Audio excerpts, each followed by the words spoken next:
মহানবী মুহাম্মদ সাল্লাল্লাহু আলাইহি সাল্লাম এর জীবন ছিল সংগ্রাম, ধৈর্য, আত্মত্যাগ ও ক্ষমাশীলতার এক অনন্য দৃষ্টান্ত। ইসলাম প্রচারের শুরু থেকেই তিনি মক্কার কুরাইশদের কঠোর বিরোধিতার সম্মুখীন হন। নবুয়তের 10ম বছরে যখন তার প্রিয় চাচা আবু তালিব এবং স্ত্রী খাদিজা মৃত্যুবরণ করেন, তখন তার জীবন আরও কঠিন হয়ে ওঠে। এই কঠিন সময়ে তিনি ইসলাম প্রচারের জন্য মক্কার বাইরে নতুন দিগন্তের সন্ধানে রওনা হন। তার এই প্রচেষ্টার অন্যতম প্রধান অধ্যায় ছিল তাইফ সফর।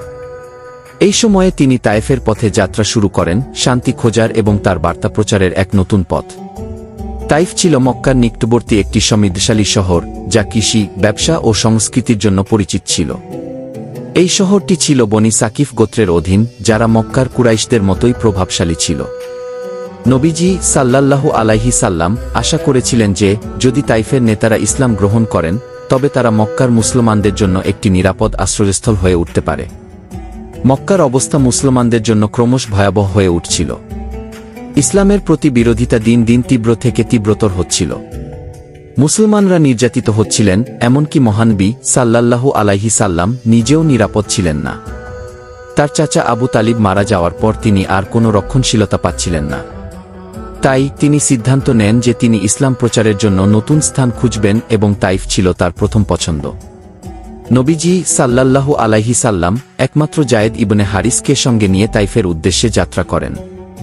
তিনি সেখানে পৌঁছে প্রধান 3 নেতার সঙ্গে সাক্ষাৎ করেন এবং তাদের ইসলাম গ্রহণের আমন্ত্রণ জানান। কিন্তু তারা তার ডাকে সাড়া না দিয়ে তাকে অবজ্ঞা করে এবং ব্যঙ্গবিদ্রূপ করে। তার লক্ষ্য ছিল একটি ন্যায়পরায়ণ সমাজ গঠন, যেখানে দয়া ও ক্ষমার আদর্শ প্রতিষ্ঠিত হবে। তায়েফে তিনি আশা করেছিলেন মানুষ তার বার্তা শুনবে এবং গ্রহণ করবে। এই যাত্রা ছিল এক নয়া অভিযানের শুরু, যেখানে তিনি বিশ্বাসের শক্তি প্রদর্শন করবেন এবং মানুষের হৃদয়ে তার বার্তা পৌঁছে দেবেন। শান্তির প্রার্থনা ও দয়াশীলতার আহ্বান নিয়ে তিনি বুঝিয়ে দিলেন যে একটি মহৎ উদ্দেশ্যকে সামনে রেখে মানুষ কিভাবে জীবন পরিচালনা করতে পারে। এই অভিযানের শুরুতে আমরা সাক্ষী হই এক মহৎ যাত্রার, যেখানে শোক থেকে উঠে এসে এক মহান আদর্শ প্রতিষ্ঠার প্রচেষ্টা দেখা যায়। আগামী অংশে আমরা জানতে পারব তায়েফে নবী মুহাম্মদ সাল্লাল্লাহু আলাইহি সাল্লাম এর অভিজ্ঞতার কথা। তায়েফ শহরে পৌঁছানোর পর নবী মুহাম্মদ সাল্লাল্লাহু আলাইহি সাল্লাম শান্তির বার্তা নিয়ে আসেন, কিন্তু সেখানকার মানুষের শত্রুভাবাপন্ন আচরণে মুখোমুখি হন। তার শান্তিপূর্ণ বার্তা পৌঁছানোর আগেই তিনি তায়েফের জনগণের পাথর ও অপমানের সম্মুখীন হন। এই কঠিন সময়ে নবী করিম সাল্লাল্লাহু আলাইহি সাল্লাম এর ধৈর্য ও সহিষ্ণুতা পরীক্ষা হয়ে যায়। তায়েফের ছোট ছেলেরা তাকে পাথর মেরে তার শরীর রক্তাক্ত করে তোলে। আকাশের ফেরেশতারা নবীকে প্রস্তাব দেন, আপনি শুধু নির্দেশ দিন, আমরা তায়েফের মানুষদের পাহাড়ের সাথে মিশিয়ে দেবগু। কিন্তু নবী মুহাম্মদ সাল্লাল্লাহু আলাইহি সাল্লাম তাদের প্রস্তাবে সাড়া দেননি, বরং তিনি তাদের সবাইকে ক্ষমা করে দেন। এই অভিজ্ঞতা নবীজির দৃঢ়তা ও ক্ষমাশীলতার এক অনন্য উদাহরণ স্থাপন করে। তার মহানুভবতা ও সহিষ্ণুতা আমাদের জন্য অসীম অনুপ্রেরণা হয়ে থাকবে। এমনই এক শিক্ষা নিয়ে আমরা পরবর্তী পর্যায়ে যাত্রা করি, যেখানে ক্ষমা ও ধৈর্যের শক্তি আরও স্পষ্ট হয়ে ওঠে। তাইফের মরুভূমির প্রান্তরে মক্কার প্রিয় নবী মুহাম্মদ সাল্লাল্লাহু আলাইহি সাল্লাম আসেন শান্তির বার্তা নিয়ে। কিন্তু তাইফের লোকেরা তার বার্তা গ্রহণ করতে অস্বীকৃতি জানা। আঘাত ও অপমানের মধ্যেও তার দ্বিধাতা অটল থাকে। তাইফের নেতারা তার বক্তব্য গ্রহণ তো করলেনই না, বরং শহরের বখাটে ও দুর্বৃত্তদের উস্কে দিয়ে তাকে শহর থেকে বিতাড়িত করলেন।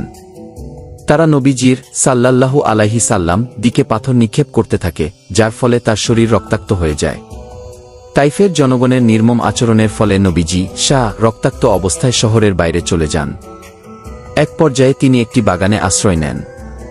এই বাগানটি ছিল উতবা ও সায়বা নামের 2 কুরাইশ নেতার মালিকানাধীন।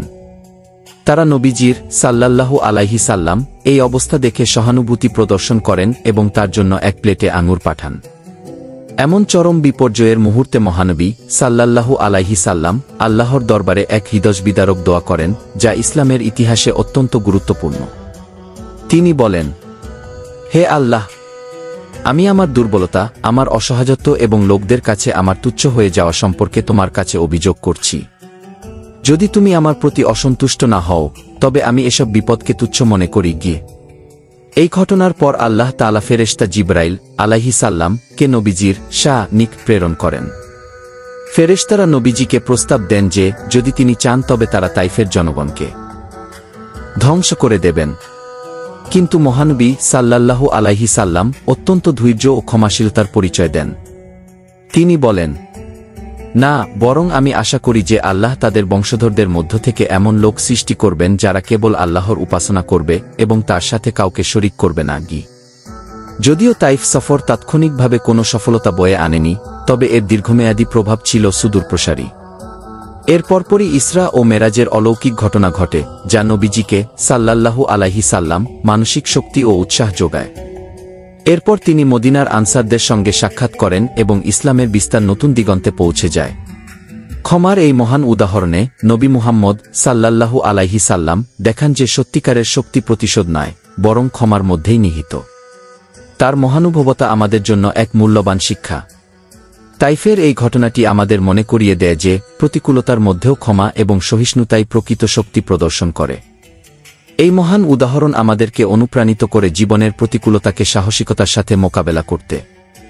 এই শিক্ষা আমাদের পথ দেখায়, যাতে আমরা জীবনের প্রতিটি চ্যালেঞ্জের সম্মুখীন হতে পারি মহানুভবতা এবং করুণার সাথে। তায়েফে নবীজির যাত্রা আমাদের শিখায় যে প্রকৃত শক্তি ক্ষমায় নিহিত। এই যাত্রার শেষে আমরা ফিরে আসি এক গুরুত্বপূর্ণ শিক্ষার সাথে। নবীজি যেভাবে সব কষ্টকে ক্ষমা করে দিয়েছেন তা আমাদেরকে অনুপ্রাণিত করে। তিনি তার প্রতিকূল পরিস্থিতিকে ক্ষমার মাধ্যমে পরাস্ত করেছেন। আজ আমরা সেই শিক্ষাগুলো নিয়ে ভাবতে বসেছি। এই যাত্রা আমাদের জন্য একটি দর্পণ, যেখানে আমরা নিজেদের জীবনের প্রতিফলন দেখতে পাই। নবীজির এই কঠিন সময়ে দেখানো সাহস এবং ক্ষমা আমাদের প্রেরণা দেয় আমাদের নিজেদের চ্যালেঞ্জগুলোকে সম্মুখীন হতে। তায়েফের সেই কঠিন মুহূর্তগুলো তিনি কেমন করে শান্তি বজায় রেখেছিলেন তা আমাদেরকে শেখায় কিভাবে প্রতিকূলতার মধ্যেও ধৈর্য ধারণ করতে হয়। এই শিক্ষাগুলো আমাদের প্রতিদিনের জীবনে প্রয়োগ করতে হবে। ক্ষমার শক্তিতে নিজেকে প্রবল করুন এবং নবীজির ঐতিহ্যকে বাঁচিয়ে রাখুন। এই যাত্রা শুধুমাত্র ইতিহাসের একটি অংশ নয়, এটি আমাদের জন্য এক অনন্ত শিক্ষার উৎস। আসুন আমরা সকলেই এই শিক্ষা গ্রহণ করি এবং আমাদের জীবনকে আরও সুন্দর ও ক্ষমাশীল করি। এভাবেই নবীজির তায়েফ যাত্রা আমাদেরকে অনুপ্রাণিত করে চলেছে।